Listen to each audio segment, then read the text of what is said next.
Martin Montagne, bonjour. Bonjour Eric. Bonjour, à Drummondville pour des belles annonces. Aujourd'hui, c'était la Maison des aînés, évidemment. On officialisait l'annonce et en fait, on désignait l'emplacement.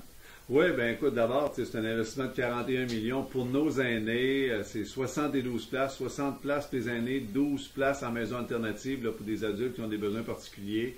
En termes de milieu de vie, en termes de milieu de soins, là, c'est vraiment une annonce vraiment extraordinaire là, pour la communauté de Drummondville. Là. En effet, et c'était une annonce qui était attendue, évidemment. On souhaitait justement ces milieux-là dans chaque municipalité. Drummondville aura la sienne.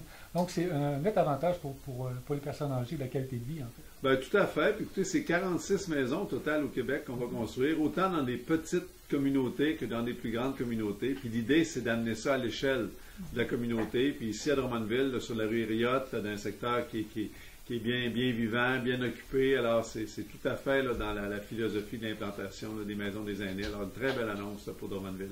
En fait, oui, effectivement, à proximité des milieux scolaires, à proximité d'un centre hospitalier, de pharmacie. Donc, on veut garder ce qu'on en comprend, c'est un milieu de vie stimulant pour les personnes âgées, puis en même temps, milieu scolaire pour profiter, en fait, peut-être de faire du bénévolat dans des endroits comme ça. Bien, tout est possible. L'idée, c'est de faire en sorte que ces milieux-là, justement, ne soient pas en retrait des communautés, ne soient pas comme en dehors un peu de la vie active. Alors, très bien situé ici à Drummondville. Il y a beaucoup de personnes qui ont bien travaillé, je peux vous dire ça. Là. Donc, on devrait voir ça d'ici les prochains. En fait, déjà, le chantier devrait se faire rapidement. On parle de 2022 pour c'est ça, tout à fait. Le début des travaux, là, les professionnels vont se mettre à l'œuvre pour la conception et tout ça, là, mais le début des travaux, là, quelque part en 2021, là, pour que ce soit complété en 2022. Là.